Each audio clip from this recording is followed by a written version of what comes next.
Hello friends and welcome back to our channel Educational Yard. तो दोस्तों, इससे पहले हमने कंज्यूमर थ्योरी खत्म किया और अब हम स्टार्ट करने जा रहे हैं प्रोडक्शन एंड कॉस्ट। तो अभी तक हमने खाने को खाने वाले के बारे में पढ़ा था, जो खाने को खा रहे हैं उनके बारे में पढ़ा था।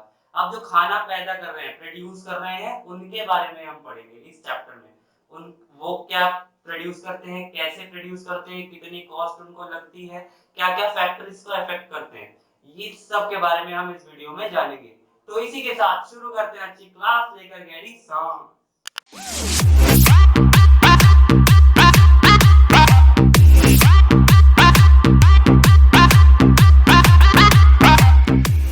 चलिए दोस्तों, स्टार्ट करते हैं बहुत ही फेमस फॉर्मूला से, जिसे हम कहते हैं profit is equals to revenue minus cost of production.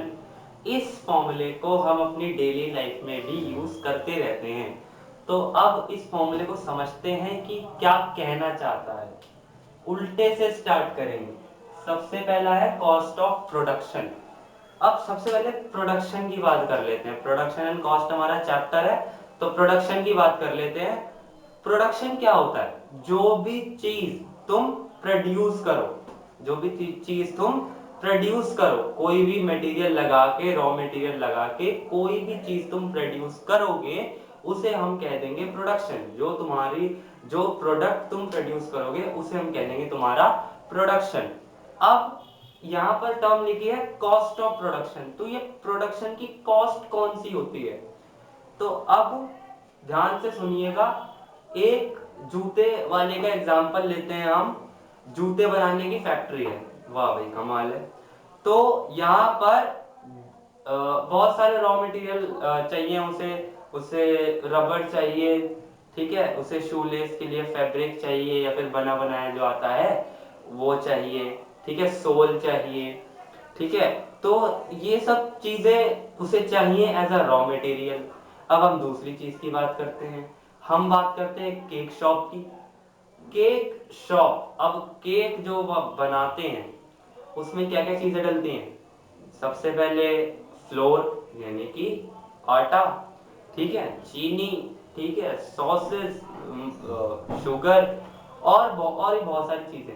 तो ये जो सामान को खरीद के लाते हैं, एक केक बनाने वाला आटा खरीदेगा, शुगर खरीदेगा, बटर खरीदेगा, एग खरीदेगा, क्रीम्स खरीदेगा, और उससे केक बनाएगा। तो वो खरीदने के लिए जो पैसे वो खर्च करेगा, जो पैसे वो खर्च करेगा, वो उसकी लागत होगी, कॉस्ट होगी। वो प्रोड्यूस करेगा क्या? केक। और प्रोड्यूस करेगा केक किसके लिए? किससे? कॉस्ट से। जो भी लागत उसने लगाई है सामान को खरीदने में, वो हमारी होती है कॉस्ट ऑफ प्रोडक्शन। नेक्स्ट हमारी टर्म है रेवेन्यू, ठीक है। केक वाले एग्जाम्पल में आगे बढ़ते हैं। और अब भाई साहब ने केक बना लिया है, बहुत ही सुंदर चॉकलेट केक बनाया है, और उस केक को अब वो बेच रहे हैं, ठीक है। उस केक को क्या कर रहे हैं? वो बेच रहे हैं। 500 रुपए का एक केक उन्होंने बेचा, ठीक है। रेवेन्यू कितना आया? पैसे कितने आए? 500 रुपए। तो जो भी हम अपने प्रोडक्ट को बेचते हैं और उससे पैसा जो आता है, वो उसे हम कहते हैं रेवेन्यू। रेवेन्यू कहते हैं। केक बेचा, 500 रुपए मिले, वो हो गया हमारा रेवेन्यू। अब हमने बात की थी पहले कॉस्ट ऑफ प्रोडक्शन की। वो कॉस्ट भी आपको बता देता हूं। कॉस्ट उसकी थी 200 रुपए की। उस केक को बनाने के लिए जो कॉस्ट लगी उसे, वो लगी 200 रुपए। अब ये तो हो गई 200। केक बेचने के बाद मिला रेवेन्यू 500। तो प्रॉफिट कितने का हो गया जी? तुमने बेचा 500 में और सामान लाइक 200 रुपए का, माइनस कर दो प्रॉफिट। प्रॉफिट कितने का आ गया यहाँ पर? 300 का। क्या कितने का आ गया? 300 का। दोबारा से रिवाइज करते एक बार। कॉस्ट ऑफ प्रोडक्शन, जो हमारी लागत लगती है किसी भी चीज को बनाने में, जो हमारी कॉस्ट लगती है रॉ मटेरियल्स खरीदने में, वो हमारी कॉस्ट ऑफ प्रोडक्शन होती है, ठीक है। नेक्स्ट आता है रेवेन्यू। रेवेन्यू क्या होता है? उस प्रोडक्ट को जो हमने बनाया है उसको बेचने के बाद जो हमें पैसे मिले हैं, वो है हमारा रेवेन्यू। नेक्स्ट आता है प्रॉफिट, जो कि रेवेन्यू में से कॉस्ट ऑफ प्रोडक्शन को माइनस करके हमें मिल जाता है, ठीक है। तो इसका मतलब है चांदी ही चांदी। नेक्स्ट हम बात करते हैं प्रोडक्शन फंक्शन की। तो प्रोडक्शन फंक्शन यहाँ पर दो चीजों से किया जाता है। प्रोडक्शन का जो फंक्शन है, ठीक है, वो दो चीजों से किया जाता है, या फिर मैं कहूँ दो इनपुट्स लगाए जाते हैं। दो इनपुट लगाए जाते हैं, पहला है लेबर, दूसरा है कैपिटल। और भी बहुत सारे इनपुट्स हैं, पर तुम्हारी कोर्स के हिसाब से यही दो इनपुट्स तुम्हें लेने हैं, ठीक है। पहला क्या है लेबर, दूसरा क्या है कैपिटल।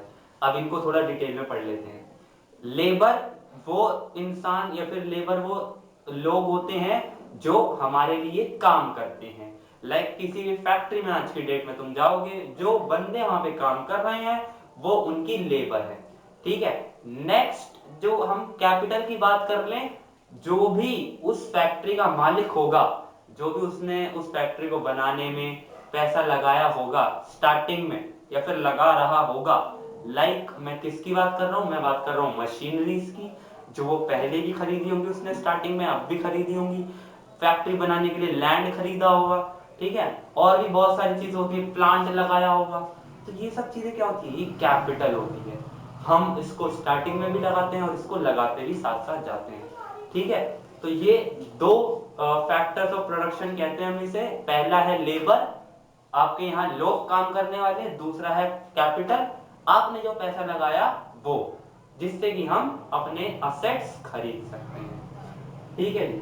तो इन दोनों के ऊपर ही अब ये प्रोडक्शन चलेंगे। स्टार्ट करते हैं आइसोकोंट से।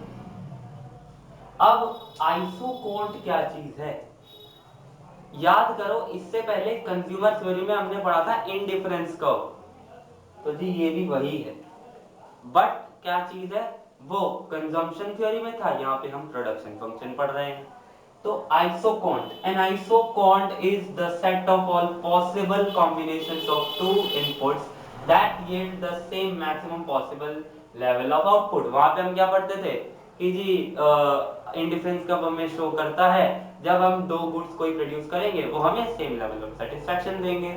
यहाँ पर भी वही कह रहे हैं कि जब भी हम कोई दो इनपुट्स यूज करेंगे प्रोडक्शन फंक्शन में, वो हमें same maximum possible level of output देंगे। अब यहाँ पे same maximum level of sorry same possible maximum same maximum possible level of output क्यों लिखा है, वो भी मैं आपको बताता हूँ। अब जो भी आप प्रोड्यूस कर रहे हैं वो किस उम्मीद से करेंगे कि आपका जो प्रोडक्शन है वो मैक्सिमम हो सके। मैं जितने भी इनपुट लगा रहा हूँ, मैं जितने भी लेबर लगा रहा हूँ, मैं जितनी भी कैपिटल लगा रहा हूँ, उन सब से मेरा प्रोडक्शन मैक्सिमम हो सके, मेरा प्रोडक्ट बहुत सारे बने, मैक्सिमम क्वांटिटी में बने। तो इस वजह से ये चाहते हैं कि जो भी इनपुट लगा रहे हैं उनसे मैक्सिमम क्वांटिटी प्रोड्यूस हो, इसलिए यहाँ मैक्सिमम लिख दिया है, ठीक है। अब देखिए यहाँ पर यह मैंने बनाया, देखो आईसी कर्व की तरह बिल्कुल है, डिट्टो कॉपी है आईसी की, बस यहाँ पर Q1 Q2 Q3 नाम दे देंगे क्योंकि इसका नाम आइसोकोंट है, ठीक है। देखिए सबसे पहले K1 L1, ठीक है। यहाँ पर देखिए K2 और L1 ये इस पॉइंट पर टच कर रहे हैं आइसोकोंट Q1 को, और K1 और L2 ये इस पॉइंट पर टच कर रहे हैं आइसोकोंट 1 को। तो यानी कि ये जो दो कॉम्बिनेशन है, कौन कौन से जी, L1 और K2, नेक्स्ट है जी L2 और K1, ये दोनों combination same level of output दे रहे हैं इस आइसोकोंट में, ठीक है। सेम लेवल ऑफ आउटपुट दे रहे हैं इस आइसोकोंट में। अब देखिए जी ये भी नेगेटिव स्लोप है, इंडिफरेंस कर्व भी नेगेटिव स्लोप रहता था। इनडिफरेंस कर्व नेगेटिव स्लोप हम क्या करते थे, इनडिफरेंस कर्व नेगेटिव स्लोप हम ये देखते थे क्यों होता है, क्योंकि एक गुड को कंज्यूम करने के लिए हमें दूसरा गुड छोड़ना पड़ता था। वैसे ही यहाँ पर हम क्या करेंगे, एक इनपुट को ज्यादा खरीदने के लिए हम दूसरे को छोड़ देंगे। अब इससे एक और एग्जांपल से समझते हैं इसे, कि मैं ऐसा क्यों कह रहा हूं कि एक आउटपुट को खरीदने के लिए दूसरे को, सॉरी एक इनपुट को खरीदने के लिए दूसरे को छोड़ देंगे, क्यों? क्योंकि देखिए तुम सपोज करो तुम्हारे पास पैसे हैं 100 रुपए, ठीक है, तुम्हें प्रोडक्शन करना है, तुम्हारे पास 100 रुपए हैं, ठीक है। अब उन 100 रुपए में से तो, मैंने दो फैक्टर ऑफ प्रोडक्शन पढ़ा है, कौन कौन से, लेबर और कैपिटल। तो लेबर आ रही है 10 रुपए की, एक बंदा आ रहा है 10 रुपए में काम करने, ठीक है। कैपिटल आ रही है, या फिर मैं कैपिटल लगा सकता हूं, 100 की 100 भी लगा सकता हूं, और उसमें से लेबर को भी बुला सकता हूं, ठीक है। तो अब मैं कैपिटल अगर मैं, देखो मैं इस तरह से कर रहा हूं, मैं लिख के बता देता हूं, 100 रुपए हैं, ठीक है, 50 जो है वो मैं कैपिटल में यूज कर रहा हूं, 50 लेबर में यूज कर रहा हूं, यानी कि मैं 5 बंदों को मैंने काम पे लगा रखा है, ठीक है। अब मैं इनको घटा के 4 करना चाहता हूं, ठीक है, इनको घटा के 4 करना चाहता हूं, या फिर मैं कहूं मैं लेबर को बढ़ाना चाहता हूं, ठीक है, 5 से 6 कर रहा हूं, मैं 6 करना चाहता हूं, तो क्या करूंगा, मैं यहां से 10 रुपए निकाल के इसमें ऐड करूंगा, तब ये 40 हो जाएगा और ये बन जाएगा 60। तो इसीलिए हमारे पास लिमिटेड पैसे होते हैं, लिमिटेड पैसे होने की वजह से हम एक इनपुट खरीदेंगे तो दूसरे इनपुट को कम अपने आप होना होगा, तो इस वजह से ये नेगेटिव स्लोप है। नेक्स्ट देखिए, मैंने दो चीजें लिख रखी हैं, short run and long run. Concept बहुत सीधा है, पर अगर तुम्हें याद नहीं रहा तो फिर प्रॉब्लम बहुत ज्यादा खड़ी हो सकती है। सबसे पहला है शॉर्ट रन। शॉर्ट रन यानी कि थोड़ा पीरियड ऑफ टाइम, या फिर कुछ पीरियड ऑफ टाइम, थोड़ा समय, 1 महीना 2 महीना इतने, ठीक है। अब ये शॉर्ट रन क्या होता है, शॉर्ट रन में जो दो हमारे level of factors of production है, लेबर एंड कैपिटल, इसमें मैंने लिखा है some factors are fixed and some are variable. तो यानी कि शॉर्ट रन में किसी किसी फैक्टर को हम फिक्स रख देते हैं, एक कांस्टेंट रेट पर रखते हैं, और किसी किसी फैक्टर को वेरिएबल रखते हैं, यानी कि हिलाते डुलाते रहते हैं। जैसे कि मैंने इस महीने में कैपिटल को अपनी फिक्स्ड रखा, 50 रुपए रखा, ठीक है, या फिर 50 करोड़ रुपए मैंने अपनी कैपिटल को फिक्स्ड रखा, और लेबर को, जो मेरी लेबर है 10,000 लेबर, 10,000 लोग मेरी फैक्ट्री में काम कर रहे हैं, उसमें मैं कभी 7,000 कर रहा हूँ, कभी 8,000 ले रहा हूँ। चलो देखते हैं अब लॉन्ग रन। लॉन्ग रन में क्या है, लॉन्ग रन में सारे के सारे वेरिएबल जो है वो हिलते हैं, या फिर हम हिलाते हैं उन्हें वेरिएबल्स को। कैसे कि हमारी कैपिटल है, लेबर है, हमने कैपिटल जो है वो कम ज्यादा कर ली, ठीक है, एक प्लांट लगा लिया, ठीक है, या फिर कुछ कम कर लिया, अपने घर के लिए पैसा निकाल लिया, तो वो कैपिटल में से हम कम ज्यादा कर सकते हैं, जबकि हमने शॉर्ट रन में क्या रखी थी, फिक्स्ड रखी थी। लेबर अभी भी यहाँ पर हम कम ज्यादा कर सकते हैं, ठीक है। नेक्स्ट चीज आती है हमारी टोटल प्रोडक्ट। अब ये 3 तरह के प्रोडक्ट हैं। टोटल प्रोडक्ट पहला टाइप, इसके हम टीपीवी कहते हैं, शॉर्ट फॉर्म, ठीक है। तो शॉर्ट फॉर्म अगर आपको यूज कर रही है तो ये कर सकते हैं। टोटल प्रोडक्ट क्या होता है, relationship between the variables input and output keeping all other inputs constant is known as total product. साफ सरल भाषा में मैं आपको बताऊं तो टोटल प्रोडक्ट वो होता है जो भी हम प्रोड्यूस करते हैं टोटल में, उसका हम हिसाब लगाएं कि हमने टोटल कितना प्रोड्यूस कर रहा है, वो हमारा टोटल प्रोडक्ट होता है, ठीक है। तो इसको इन्होंने एक डेफिनेशन का रूप दे दिया है कि रिलेशनशिप बिटवीन वेरिएबल इनपुट। अब यहाँ ये ध्यान रखने वाली बात है कि रिलेशनशिप बताता है टोटल प्रोडक्ट किसके बीच में, वेरिएबल इनपुट जो हिल रहा है इनपुट, या फिर जिसे हम कम ज्यादा कर रहे हैं वो इनपुट, और आउटपुट के बीच में। क्योंकि देखो कैपिटल तो फिक्स्ड है, कैपिटल तो मैंने 50 करोड़ रख दी है, ठीक है। वेरिएबल इनपुट जो हमारा लेबर है उसको मैं हिलाऊंगा, ठीक है, उसको मैं कम ज्यादा करूंगा, उसके हिसाब से मेरा आउटपुट कम ज्यादा होगा। तो ये है हमारा टोटल प्रोडक्ट, ठीक है। तो इसका देखिए ग्राफ ऐसा कुछ बनता है, यहां से पहले इंक्रीजिंग रहता है, ठीक है, यहां से फिर यहाँ पे ये पूरा इंक्रीज ही हो रहा है, पर ये इंक्रीजिंग रेट पर और यहां से डिक्रीजिंग रेट पर। आगे बताएंगे जब हम लॉ ऑफ वेरिएबल प्रोपोर्शन कराएंगे। नेक्स्ट आता है एवरेज प्रोडक्ट। एवरेज प्रोडक्ट क्या होता है जी, average product defined as the output per unit of variable input, average product होता है एक एक लेबर, ठीक है, वेरिएबल इनपुट बोला है ना। अब देखिए यहाँ पर ये मत समझना कि शॉर्ट रन के बारे में बात कर रहे हैं, ये शॉर्ट रन और लॉन्ग रन दोनों के बारे में बात कर रहे हैं। शॉर्ट रन में वेरिएबल इनपुट एक होता है, लॉन्ग रन में इस हमारी बुक के हिसाब से दो होते हैं। ठीक है, तो एवरेज प्रोडक्ट क्या बोला गया है, वो वेरिएबल इनपुट, लाइक हम एक सपोज कर रहे हैं कि वेरिएबल इनपुट जो है वो जो हमारा वेरिएबल इनपुट है उससे अगर हम टोटल प्रोडक्ट को डिवाइड कर देंगे तो हमारा एवरेज प्रोडक्ट आ जाएगा। कैसे, टीपी डिवाइडेड बाय एल, हम यहाँ पे एल जो है हमारा, तो एवरेज प्रोडक्ट जो है हमारा क्या होता है कि वेरिएबल इनपुट, हमारा जो भी वेरिएबल इनपुट है उसका यूज करके हम सपोज करो कि तुम्हारे कारखाने में या फिर तुम्हारे फैक्ट्री में 5 बंदे काम कर रहे हैं और तुम प्रोड्यूस कर रहे हो 50 यूनिट्स, तो टोटल प्रोडक्ट तो तुम्हारा हो गया 50 यूनिट्स। अब एक बंदा कितना प्रोड्यूस कर रहा है उसको निकालने के लिए तुम्हारा फॉर्मूला होता है AP is equal to TP upon में L। अब यहाँ पे L क्यों लिखा है मैंने जी, क्योंकि ये वेरिएबल फैक्टर है, ठीक है, वेरिएबल फैक्टर है, वेरिएबल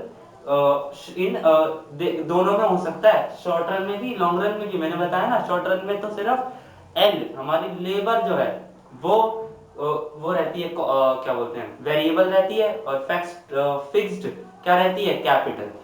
और लॉन्ग रन में हमारी जो कैपिटल है वो भी वेरिएबल रहेगी और लेबर वो भी वेरिएबल रहेगी। तो एवरेज प्रोडक्ट का मतलब एक बंदा कितना प्रोड्यूस कर रहा है, ठीक है, तो उसको हम कैसे निकालेंगे, total product divided by labour, ठीक है। नेक्स्ट आता है हमारा marginal product. Marginal product of N input is defined as the change in the output per unit of change in input when all other inputs are held constant। तो यानी कि marginal product when we change 1 unit of input, so what is the change in the output that describe the marginal product, ठीक है। marginal product क्या होता है, एक input में अगर हम चेंज करें, रादर वो कैपिटल हो या फिर लेबर हो, अगर हम उसमें चेंज करें तो हमारे कैपिटल या फिर हमारे आउटपुट में कितना चेंज आएगा उसको हम कैसे करते हैं, मार्जिनल प्रोडक्ट, इसको हम एमपी कहते हैं। Marginal product is change in तो मैंने यहाँ पे लिख दिया है पहले से ही, डेल्टा का मतलब चेंज इन होता है, तो change in TP divided by change in L, ठीक है। Change in TP, total product में कितना चेंज आएगा जब हम एक और बंदे को अपने फैक्ट्री में काम करने की जगह दे देंगे, ठीक है। राम मोहन सोहन पहले से ही काम कर रहे हैं, मुकेश को मैंने बुला लिया है काम करने के लिए, अब वो उसके मुकेश के आने से कितना मेरे टोटल प्रोडक्ट में चेंज आएगा, वो हमारा होगा मार्जिनल प्रोडक्ट। इन दोनों के ग्राफ मैंने एक ही में बनाए हैं, देख लीजिए, ये है मार्जिनल प्रोडक्ट का ग्राफ, ठीक है, और ये उसके नीचे से पहले नीचे से जाता है एवरेज प्रोडक्ट और फिर ऊपर से जाता है। ये सब चीजें, ये ग्राफ से रिलेटेड चीजें मैं आपको आगे बताऊंगा लॉ ऑफ वेरिएबल प्रपोर्शन। चलिए जी बढ़ते हैं अगले टॉपिक की तरफ और ये जो टॉपिक है ये तुम्हारा टॉपिक इस चैप्टर का सबसे इंपॉर्टेंट टॉपिक है, क्योंकि ये एग्जाम में आता ही आता है। 80 to 85% चांसेस होते हैं कि ये टॉपिक आपके एग्जाम में आएगा ही आएगा, तो इसे गौर से सुनिएगा, ध्यान से सुनिएगा, आंखें खोल के, कान खोल के, मुंह खोल के, जो भी खोल के बस सुन लेना इसे। तो देखिए, इसको कहते हैं लॉ ऑफ वेरिएबल प्रपोर्शन या फिर law of diminishing marginal product. दो नाम है, अगर किसी भी नाम से आ जाए आप कंफ्यूज नहीं होंगे क्योंकि मैंने आपको दोनों नाम बता दिए हैं। अब ये कहता क्या है, law of variable proportion say that the marginal product of a factor input initially rises with its employment level, but after reaching a certain level of employment it starts falling। तो जी क्या कह रहे हैं, ये डेफिनेशन कह रही हैं कि एक लॉ ऑफ वेरिएबल प्रपोर्शन कहता है मार्जिनल किसी भी इनपुट के मार्जिनल प्रोडक्ट, कोई किसी भी इनपुट का मार्जिनल प्रोडक्ट पहले राइज होगा और जैसे जैसे तुम वो एम्प्लॉयमेंट बढ़ाते जाओगे एमपी एक लेवल पर रीच होके फॉल होना स्टार्ट हो जाएगा। इसका मतलब क्या है? इसका मतलब ये है जी कि अगर आप एम्प्लॉयमेंट बढ़ाते रहेंगे और एक लेवल पर पहुंचकर अगर आपने एक और लेबर, यहाँ पर हम पर्टिकुलर लेबर की बात करेंगे, एक और लेबर आपने भर्ती कर लिया तो वो आपको कम एमपी देगा, मार्जिनल प्रोडक्ट आपकी कम हो जाएगी बढ़ने की बजाय कम हो जाएगी। टोटल प्रोडक्ट तो आपका बढ़ेगा पर मार्जिनल प्रोडक्ट कम हो जाएगा। देखिए कैसे। सबसे पहले मैंने यहाँ पे आपके लिए टेबल बना रखी है। देखिए जी, लेबर हमारी ऐसे बढ़े जा रही है 0 से 1 2 3 4 5 6। टोटल प्रोडक्ट भी मैंने आपके लिए लिख दिया है। एमपी और एपी नहीं लिखा है क्योंकि मैं लिखने वाला हूँ। देखिए क्यों? क्योंकि मैंने देखो पिछले या फिर पहले मैंने आपको समझाया था कि इनके फॉर्मूले क्या क्या होते हैं, एमपी का फॉर्मूला क्या होता है, एपी का फॉर्मूला क्या होता है। अब मैं उसे प्रैक्टिकली करके दिखाऊंगा कि निकलते कैसे हैं। सबसे पहले ध्यान दीजिए, एमपी मैंने लिखवाया था टीपीएल अपॉन में, सॉरी, चेंज इन दिस, यही था। तो यहाँ पर देखिए कोई चेंज नहीं हो रहा है क्योंकि ये तो फर्स्ट टर्म है। पहली टर्म कैसे चेंज हो जाएगा? तो ये डैश, ठीक है। अब उसके बाद 0 से कितना हुआ 10, तो जी लिख दिया 10। 10 से कितना हुआ 24, तो जी 24 माइनस 10, नीचे से ऊपर वाले को माइनस कर देना क्योंकि चेंज तो ऐसे ही पता लगेगा। तो ये 14 हो गया। 40 माइनस 24 दैट इज 16, ठीक है। ऐसे ही 50 माइनस 40 10, ऐसे ही 56 माइनस 56, फिर ये 57 है, 7 माइनस 6 दैट इज 1। अब आता है AP. AP is TP divided by L, total product जो कि हमारी इस लाइन में लिखा है डिवाइडेड बाय एल। अब 0 को तुम 0 से डिवाइड करोगे तो मुझे नहीं लगता कि तुम कुछ लिख पाओगे, तो इसलिए डैश। नेक्स्ट टीपी, ये 10 डिवाइडेड बाय 1 तो it is 10, 24 divided by 2 it is 12, 40 divided by 3 it is it is 13.33, calculate करके देख लेना, ठीक है। 50 डिवाइडेड बाय 4, ठीक है जी।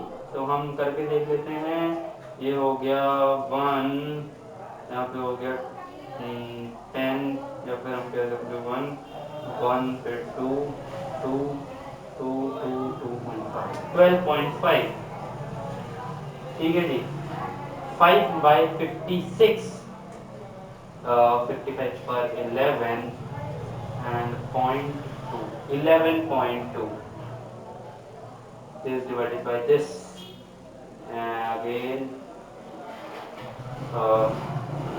6 9 9 9 and 10.5, आई थिंक 9.5। अगर कैलकुलेशन थोड़ी एरर हो गई हो तो आप प्लीज देख लीजिएगा। तो देखिए यहाँ पर TP divided by L, TP divided by L मैंने वही सब किया है, इधर कैलकुलेशन का पार्ट है, ये चीज इसे इग्नोर करें। यहाँ पर मैंने टीपी डिवाइडेड बाय एल किया है, यहाँ पर मैंने delta TPL divided by delta L किया है। एल हमारा लेबर है। अब इससे रिलेटेड ये तो हुई टेबल में आप गौर कीजिएगा।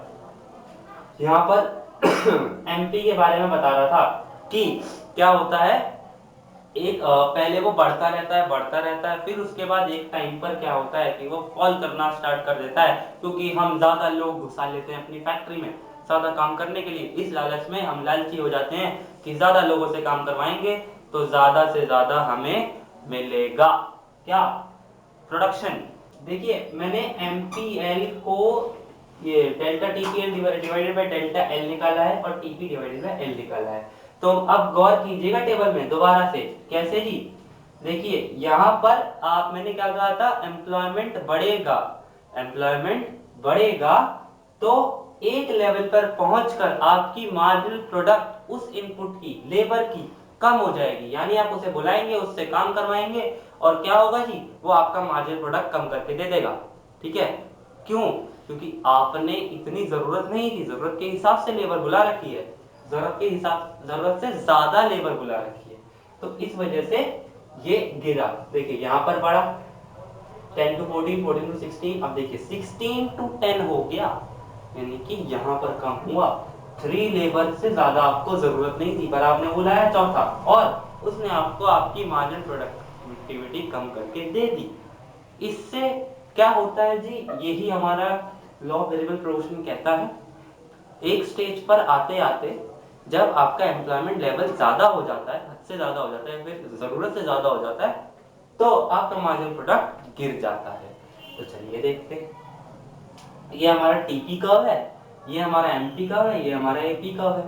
ठीक है, तो देखिए यहाँ से स्टार्ट हो रहा है गिरना, यहाँ से स्टार्ट हो रहा है ये गिरना, और इसका रिलेशन इससे मैं बता दूं, इसका रिलेशन इससे मैं बता दूं कि जब ये देखिए यहाँ से इंक्रीज हुआ, हम आपको दोबारा टेबल पे लेके चलते हैं, टीपी का रेट देखिए किस रेट से इंक्रीज हुआ जी, 14। ठीक है, किस रेट से इंक्रीज हुआ जी, 16। ठीक है, तो यहाँ पर देखिए, यहाँ पर फिर 16 to 10 यानी कि कम हो गया, 40 से 50 ही चेंज हुआ, यानी कि कम हो गया। तो यानी कि पहले इंक्रीजिंग रेट पर इंक्रीज हो रहा था, ठीक है, इंक्रीजिंग रेट पर इंक्रीज हो रहा था, अब भी इंक्रीज हो रहा है पर डिक्रीजिंग रेट पर, इसे क्या कहते हैं, डिक्रीजिंग रेट पर। तो यानी कि ये जो यहाँ से यहाँ तक का पॉइंट था, ये इंक्रीजिंग रेट पर इंक्रीज हो रहा था। ठीक है, और इसके बाद से डिक्रीजिंग रेट पर इंक्रीज हो रहा है। यहाँ पर देखिए एमपी में क्या कहता है, एक पॉइंट के बाद, इस पॉइंट के बाद आपकी जो मार्जिनल प्रोडक्टिविटी है वो गिरनी स्टार्ट हो जाएगी। देख लीजिए गिरनी स्टार्ट हो गई है, और ये कब गिरनी स्टार्ट हुई है, जब टोटल प्रोडक्ट डिक्रीजिंग रेट पर आपका बढ़ने लगा है, डिक्रीजिंग रेट पर आपका ये टोटल प्रोडक्ट बढ़ने लगा है। तो अगर आप ये स्टेटमेंट, ये टेबल और ऐसा डायग्राम बना के थोड़ा बहुत एक्सप्लेन इसे करेंगे जो मैंने आपको समझाया, आपको फुल मार्क्स लेने से कोई नहीं रोक सकता इस क्वेश्चन में। ठीक है, तो आपको क्या करना है, प्रेजेंटेशन बहुत अच्छी देनी है। ठीक है, तो यहाँ पर ये तो मैंने वो लिख दी, टेबल बना दिया। अगर टेबल के हिसाब से आपका, आपने कोई ऐसी अलग से टेबल बनाई जिसके हिसाब से आपका ये बन रहा है, वेल एंड गुड, वरना आप ऐसे भी दिखा सकते हैं। यहाँ पर मैं आपको एक प्रेजेंटेशन का तरीका बता देता हूँ, आप स्टेजेस में दिखा सकते हैं। स्टेज 1 में आप ये चीज दिखा सकते हैं कि इंक्रीजिंग टीपी हो रहा है तो एमपी भी बढ़ रहा है और एपी भी बढ़ रहा है। ठीक है, स्टेज 2 में आप दिखा सकते हैं कि अब जी इस पॉइंट के बाद डिक्रीजिंग टीपी हो गया, टीपी जो हमारा डिक्रीजिंग रेट पर बढ़ रहा है। ठीक है, और एमपी जो हमारा गिर रहा है, एमपी जो हमारा गिर रहा है। अब ये थोड़ा सा मैं एडिशनल बता देता हूँ, एमपी जो है ना, जीरो को भी टच हो जाता है और नेगेटिव भी हो जाता है, जीरो को भी टच हो जाता है और नेगेटिव भी हो जाता है। ये आपको बात लिखने की जरूरत नहीं है, बस थोड़ी एक्स्ट्रा नॉलेज के लिए सुन लो। टीपी, ये जो एमपी है ना, ये जीरो भी हो जाता है, नेगेटिव भी चला जाता है। यानी कि क्या होता है, एम्प्लॉयमेंट को बुलाने से टोटल प्रोडक्ट कम हो जाता है, यानी कि वो कर कुछ नहीं रहा है, वो और बिगाड़ रहा है, टोटल प्रोडक्ट कम हो जाता है। ठीक है, तो इस बात जो ये जब ये जीरो और जब ये जीरो होता है ना एमपी, तो टीपी अपने मैक्सिमम पर होता है। जब ये एमपी जीरो होता है तो टीपी अपने मैक्सिमम पर होता है। ठीक है, तो आप इस तरह स्टेजेस से इसको प्रेजेंट कर सकते हैं अपने एग्जाम में। चलिए दोस्तों, बढ़ते हैं आज के लास्ट टॉपिक पर, जिसका नाम है रिटर्न टू स्केल। अब स्केल यानी कि हमारा स्केल ऑफ प्रोडक्शन, हमारा जो प्रोडक्शन लेवल है, जितना भी हम प्रोड्यूस कर रहे हैं वो कितना रिटर्न हमें दे रहा है हमारे प्रोडक्शन के बदले, इसमें हम वो पढ़ेंगे। यहाँ पर 3 तरह के रिटर्न्स हैं, increasing return to scale, constant return to scale and decreasing return to scale. सबसे पहला increasing returns to scale when a proportional increase in all inputs result in increase by large proportion the production function is set to display IRS। IRS मतलब increasing return to scale. जी इसका मतलब क्या हुआ कि हमने एक प्रपोर्शन में, ठीक है, 5 लेबर और 5 कैपिटल हमने लगाई, ठीक है, ये है additional increase in inputs, factor of production में इंक्रीज करा, 5 कैपिटल 5 लेबर हमने लगाई एक्स्ट्रा, उससे अगर 10 10 वो हो गई 10 प्रोडक्ट 10 यूनिट्स हमारी प्रोड्यूस हो गई, 5 लगाने से 10 जो प्रोड्यूस हो गई, उसका मतलब मैं समझूंगा कि ये है इंक्रीजिंग रिटर्न टू स्केल। अब ये मत समझना कि 5 + 5 10 हो गया, नहीं, 5 लेबर 5 कैपिटल मैंने यहाँ पर लगाई, और अगर वो 10 यूनिट से हमारा प्रोडक्शन इंक्रीज कर देती है तो वो क्या है जी, वो है increasing return to scale. Next constant return to scale, इधर मुड़ते हैं, कांस्टेंट रिटर्न टू स्केल। अब मैंने 5 लेबर 5 कैपिटल लगाई और मुझे 5 यूनिट से मेरा आउटपुट बढ़ा, उसको क्या कहेंगे हम, कांस्टेंट रिटर्न टू स्केल। पढ़ लेते हैं, when a proportional increase in all inputs result an increase in output by same proportion the production function is set to display CRS। CRS मतलब constant return to scale। मतलब क्या है कि मैंने 5 labour 5 capital लगाई और 5 यूनिट से ही मेरा प्रोडक्शन बढ़ गया, उसको मैं कह दूंगा CRS, constant return to scale. ऐसे ही इन्हीं दोनों का भाई है decreasing return to scale. Decreasing return to scale क्या कहता है कि अगर आप मुझ में 5 units of capital 5 units of labour लगाएंगे तो मैं तो 3 से ही बढ़ूंगा जी, मैं किससे बढ़ूंगा, 3 यूनिट्स ही बढ़ाऊंगा आपके आउटपुट में, 3 यूनिट्स ही बढ़ाऊंगा आपके आउटपुट में, तो मैं तो हूं जी डिक्रीजिंग रिटर्न टू स्केल। पहचानो कौन, decreasing return to scale. When a proportional increase in all inputs result in an increase in output by a smaller proportion, the production function is set to display DRS। DRS मतलब decreasing return to scale। मैंने क्या समझाया है, 5 units of capital 5 units of labour लगा the production function में, और आपका जो प्रोडक्शन है, आपका जो प्रोडक्ट है वो 3 यूनिट से बढ़ा। ओवरऑल प्रोडक्शन कितने यूनिट से बढ़ा, सिर्फ 3। तो इसका मतलब क्या हो गया कि ये तो जी दगा कर रहा है और डिक्रीजिंग रिटर्न टू स्केल है, ठीक है। इसको एक न्यूमेरिकल तरीके से हम सीख लेते हैं। ये मेरा प्रोडक्शन फंक्शन है, यहाँ पर x1 और x2 ये है मेरे इनपुट्स, ठीक है, x1 और x2 ये है मेरे इनपुट्स। अब देखिए जी, अब मैं इस प्रोडक्शन फंक्शन को बढ़ा रहा हूं, मैं अपने आउट इनपुट्स को बढ़ा रहा हूं t से, ठीक है, तो tx1 मैंने लगा दिया और tx2 लगा दिया, ठीक है। पहले ये 1 1 थे, अब मैं t को, t कुछ भी हो सकता है, 2 3 4 5 6 कुछ भी, तो ये है, ठीक है। इसका मतलब क्या हो गया, अगर मैं इस t को बाहर ले जाता हूं और इस t को बाहर ले लेता हूं और ऐसे मेरा पुराना प्रोडक्शन फंक्शन इसको निकाल लेता हूं एक तरफ, तो अगर ये t, ठीक है, मैं इसको यहाँ नाम दे देता हूँ t1 t2, ठीक है, t1 और t2 ये कोई भी प्रोडक्शन फंक्शन हो सकता है। अगर मैं इसको नाम दे दूँ t1 t2 और t1 जो t2 निकल के आया बाहर, जो t2 निकल के आया वो अगर ज्यादा हुआ t1 से, वो अगर ज्यादा हुआ t1 से, जैसा हमारे एग्जांपल में मैंने 5 5 लगाया था, तो अगर ये 10 निकल के आ गया, t2 जो है वो 10 निकल के आ गया, मैंने 5 लगाया था, तो ये क्या है जी हमारा, ये है IRS। ये क्या है, ये है IRS, increasing return to scale. Next आता है कि अगर t2 जो है वो t1 के इक्वल रहा, तो जी हमें साफ साफ पता है कांस्टेंट रिटर्न टू स्केल हमें मिल जाएगा। 5 5 unit of capital 5 unit of labour लगाई, 5 यूनिट से हमारा प्रोडक्शन फंक्शन बढ़ गया, उसको हम क्या कहेंगे, कांस्टेंट रिटर्न टू स्केल। अब अगर t2 लेस देन है t1 से, तो क्या होगा, डिक्रीजिंग रिटर्न टू स्केल, ठीक है। t2 ये जो हमारा है 3 यूनिट से बड़ा, जबकि हमने लगाई थी 5-5 units of capital and labour, तो वो क्या हो गया हमारा डिमिनिशिंग रिटर्न टू स्केल। तो इसी के साथ अब हम यहाँ पर आज की वीडियो खत्म करते हैं। अगर आपको ये मेरी वीडियो पसंद आई हो तो लाइक कीजिए, कमेंट कीजिए और सब्सक्राइब करना ना भूलें, क्योंकि इसका अगला पार्ट जल्द ही आने वाला है जो कि कॉस्ट के ऊपर पूरा बेस्ड रहेगा। तो अगर अगर कोई भी आपको प्रॉब्लम आए, कोई भी आपको इसमें प्रॉब्लम आए तो मुझे कमेंट सेक्शन में जरूर बताइएगा, मैं आपको एक्सप्लेन कर दूंगा, ठीक है, या फिर मैं आपको जवाब वहीं पर बता दूंगा। तो till then keep watching Educational Yard. Thank you.